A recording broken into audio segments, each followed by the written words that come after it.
दोस्तों नमस्कार। मेरा नाम सतीश कुमार है। Welcome to my YouTube channel markets and strategies.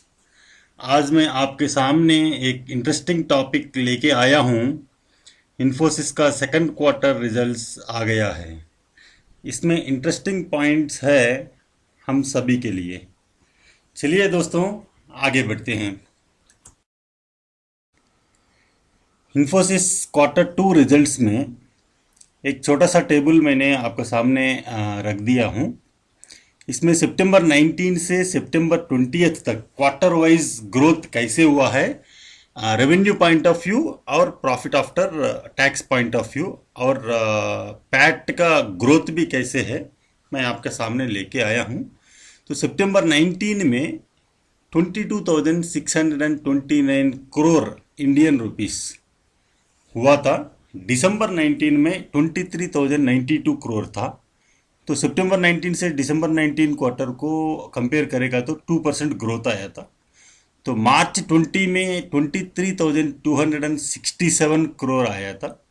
जून 20 में 23,665 करोड़ आया था। अभी ये सितंबर 20 में 24,570 करोड़ कर दिया था। तो इसका मतलब जून 20 क्वार्टर से अगर हम लोग कंपेयर करेंगे ये करंट क्वार्टर सितंबर 20 को, तो 4% ग्रोथ मिला। अभी यही ईयर टू ईयर मतलब ये क्वार्टर का प्रीवियस ईयर क्वार्टर का अगर हम लोग कंपेयर करें सितंबर 19 से सितंबर 20, तो 9% ग्रोथ मिला। तो अच्छा ग्रोथ है। और प्रॉफिट आफ्टर टैक्स भी अगर हम लोग पैट का भी अगर देखें तो सितंबर 19 में 4,037 करोड़ था। दिसंबर 19 में 4,466 करोड़ था। मार्च 20 में 4,335 करोड़ था। और जून 20 में 4,272 करोड़ था। सितंबर 20 में 4,858 करोड़ था। तो अगर अगर यही हम लोग प्रीवियस क्वार्टर से अगर करंट क्वार्टर का अगर हम लोग देखेंगे तो 14% पैट में ग्रोथ मिल गया था। और यही हम लोग ईयर टू ईयर सितंबर 19 टू सितंबर 20 का अगर हम लोग ग्रोथ देखें तो 20% ग्रोथ मिला। ये तो बहुत ही अच्छा मिला है। तो लास्ट क्वार्टर से अगर हम लोग देखें तो भी रेवेन्यू पॉइंट ऑफ व्यू और profit after tax point of view भी अच्छा मिला था। और सेम करंट क्वार्टर का अगर हम लोग प्रॉफिट आफ्टर टैक्स परसेंटेज हम लोग इनकम टू प्रॉफिट अगर हम लोग देखें तो 20% मिला था। तो फाइनेंशियल्स तो एकदम बढ़िया है। चलो आगे बढ़ते हैं। अभी कैसे हैं, अभी मैंने आपका सामने इनकम वर्सेस पैट कैसे है एक छोटा सा टेबल बनाया था चार्ट में।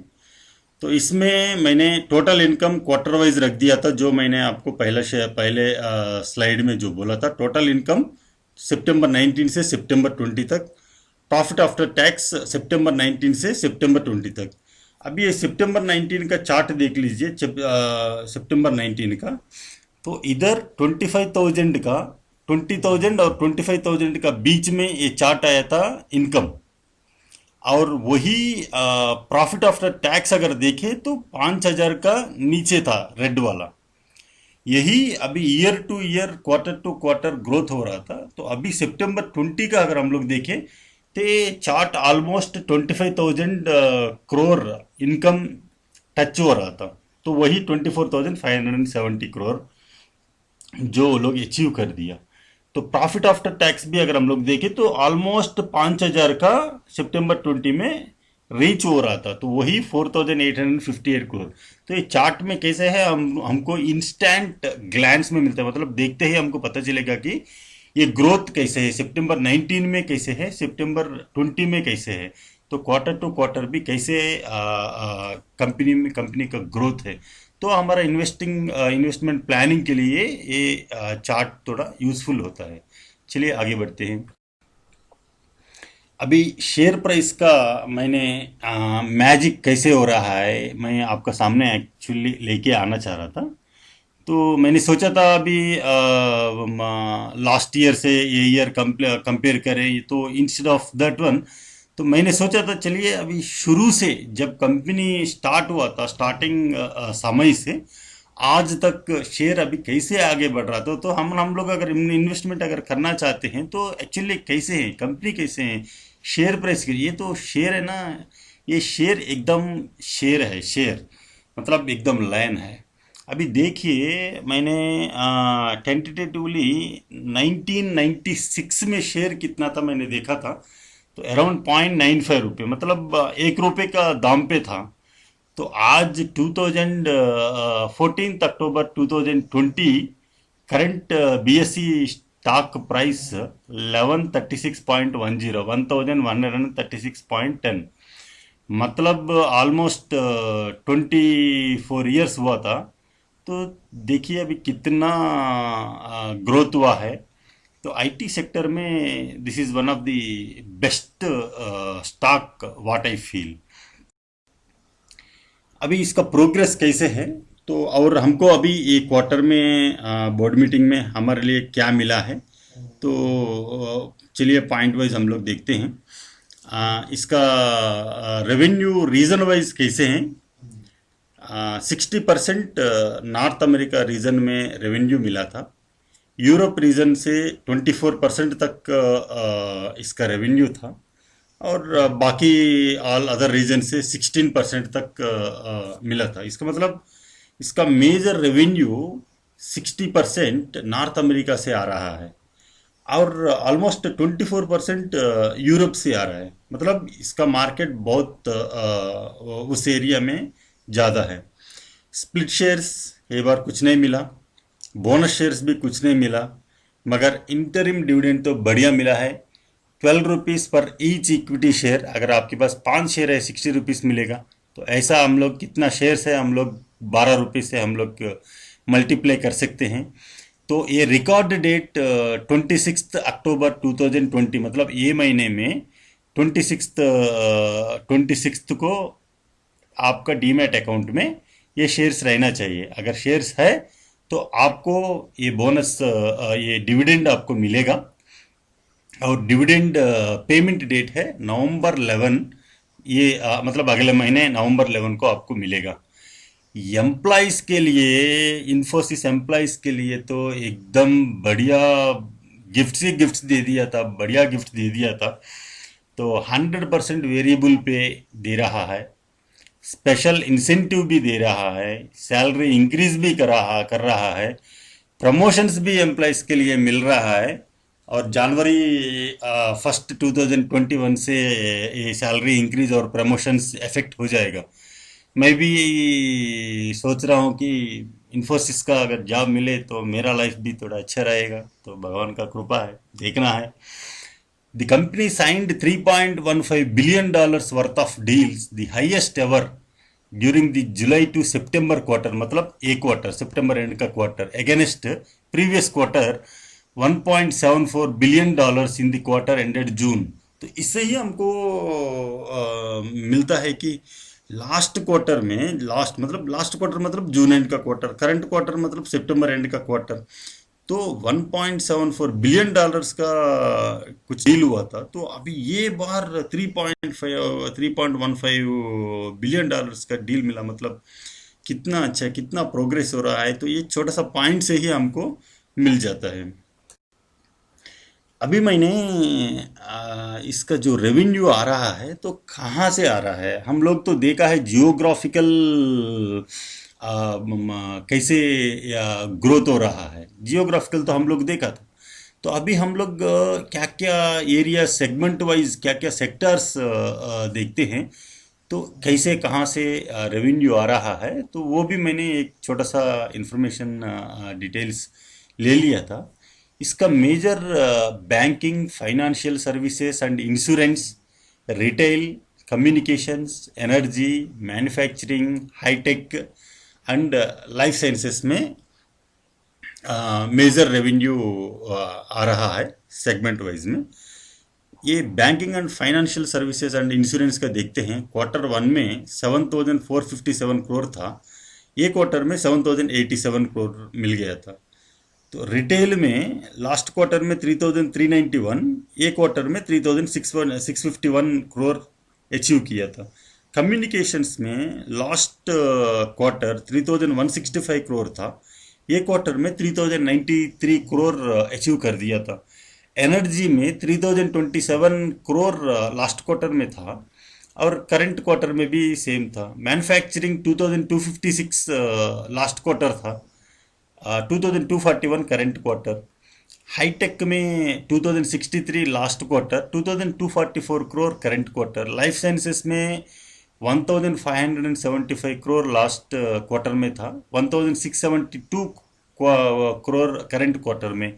अदर सेगमेंट्स में भी 731 करोड़ लास्ट क्वार्टर में था, 771 करोड़ करंट क्वार्टर में था। तो आप ये ईच सेक्टर वाइज आप रेवेन्यू देख लीजिए, तो लास्ट क्वार्टर से ये करंट क्वार्टर को कंपेयर कर लीजिए, हर एक क्वार्टर में हमको ग्रोथ मिल रहा है।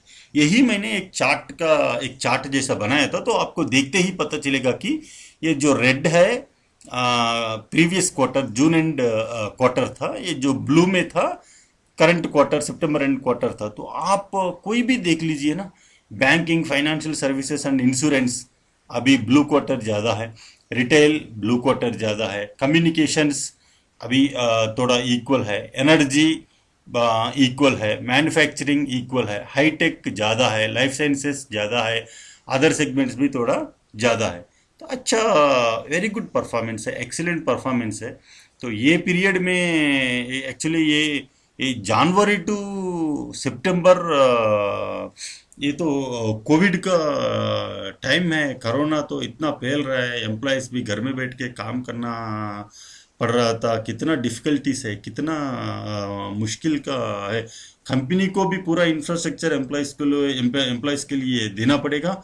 एम्प्लॉयज भी जो ऑफिस का एटमॉस्फेयर है, तो वो घर में लेके आके वो एटमॉस्फेयर क्रिएट करके टाइम लेके इतना रेस्पॉन्सिबिलिटी से काम किया है। तो इतना ये जो अचीवमेंट है, इसमें ही पता चलता है कि मैनेजमेंट कितना डिटरमिन्ड है और एम्प्लॉयज भी कितना डिटरमिन्ड है। इसीलिए इतना हर एक क्वार्टर, हर एक साल ये कंपनी को इतना ग्रोथ मिलता है। This is the secret point of this one. Employees का कंट्रीब्यूशन ट्रेमेंडस है, ट्रेमेंडस है, ट्रेमेंडस है। ये दिस इज द, शुरू से मैं सुन रहा हूँ, सालों से सुन रहा हूँ, ये कंपनी में बहुत ही अच्छा भविष्य है इन्वेस्टर्स के लिए और एम्प्लॉयज के लिए, और अच्छा ग्रोथ प्रॉस्पेक्ट्स के लिए, प्रॉस्पेक्ट्स है मैनेजमेंट के लिए और शेयर होल्डर्स के लिए भी। आगे बढ़ते हैं। अभी हमारे लिए हैं, अभी ये तो कंपनी ग्रोथ वहाँ अच्छा प्रॉस्पेक्ट्स है, अच्छा आगे बढ़ रहा है, शुरू से बहुत अच्छा है। तो हमारे लिए कैसे हैं, हमारा इन्वेस्टर्स का भविष्य कैसे हैं, हम लोग अभी शेयर रखें या सेल करें, अभी कैसे आगे बढ़े, हमारा प्लानिंग कैसे रहना चाहिए।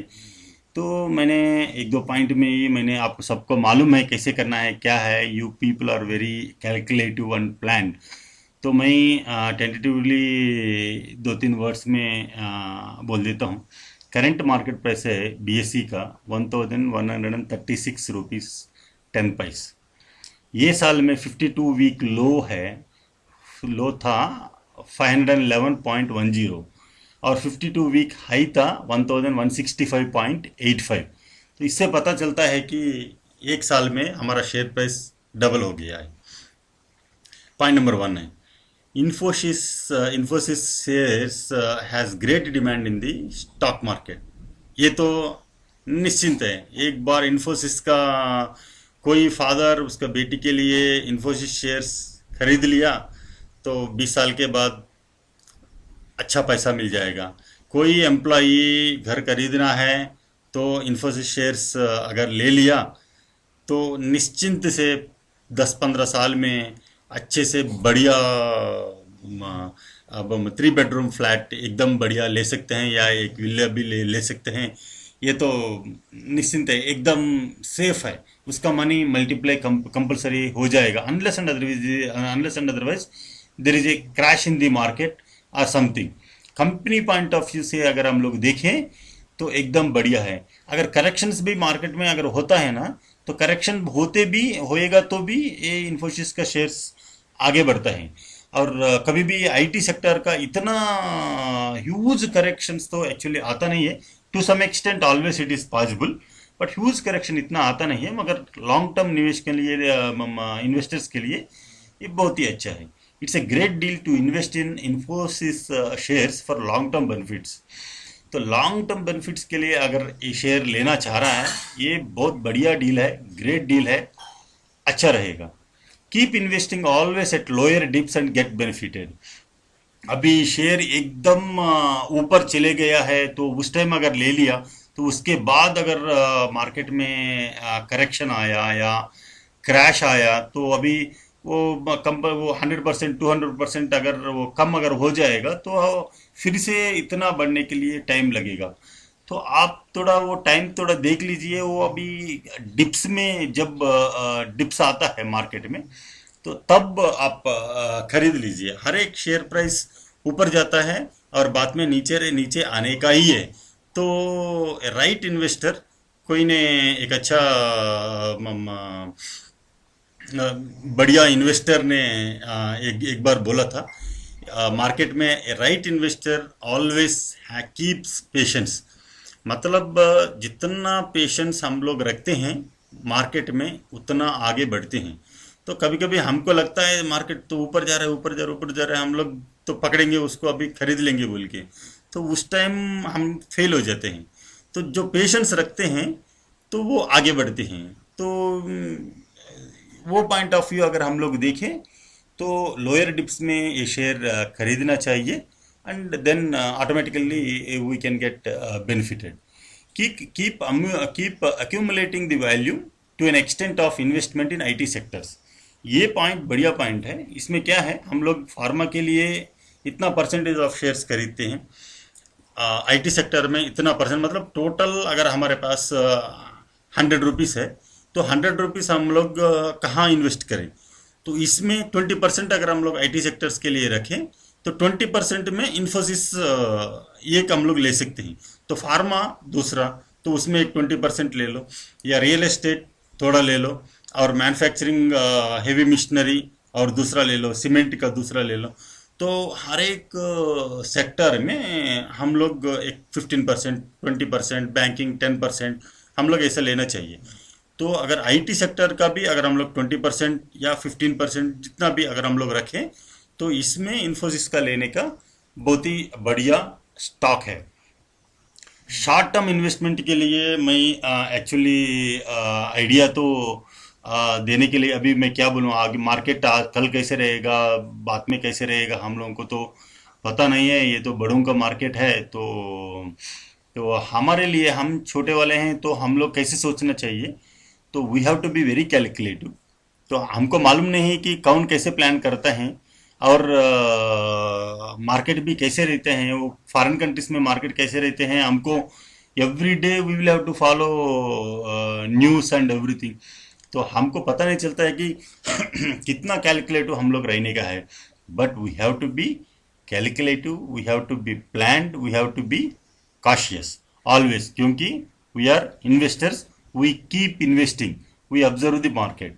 हाँ, मार्केट तो हम लोग ऑब्जर्व करते ही रहते हैं। तो इतना तो हम लोग रिस्क लेना है, और थोड़ा कैलकुलेटिव भी रहना है, और थोड़ा हम लोग कॉशियस भी रहना है। तो हमारे लिए अच्छा है। तो हम लोग भी डेली, हम लोग थोड़ा थोड़ा मार्केट कैसे होता है सीखना पड़ेगा ना। तो वो हिसाब से अगर हम लोग देखें, तो we have to be very very cautious in this market. और मैंने ये भी सुना है कि मार्केट क्रैश में भी है हेड इन कमिंग पीरियड। मतलब आने वाला पीरियड में, मतलब ये अभी अक्टूबर है, तो अभी कब मार्केट थोड़ा डाउन होने वाला है कुछ पता नहीं है। मगर अभी मार्केट तो अभी पूरा ऊपर आ गया है। तो अभी करेक्शन का संभावना है। तो वो करेक्शन होता है या क्रैश होता है, देर इज मच डिफरेंस। तो हम लोग अभी जो भी अभी इन्वेस्टमेंट करते हैं, थोड़ा हम लोग we have to be very cautious. बस इतना ही बोलना चाह रहा था। थैंक यू दोस्तों, thanks for your time. Please subscribe, like and share this video. Thank you very much.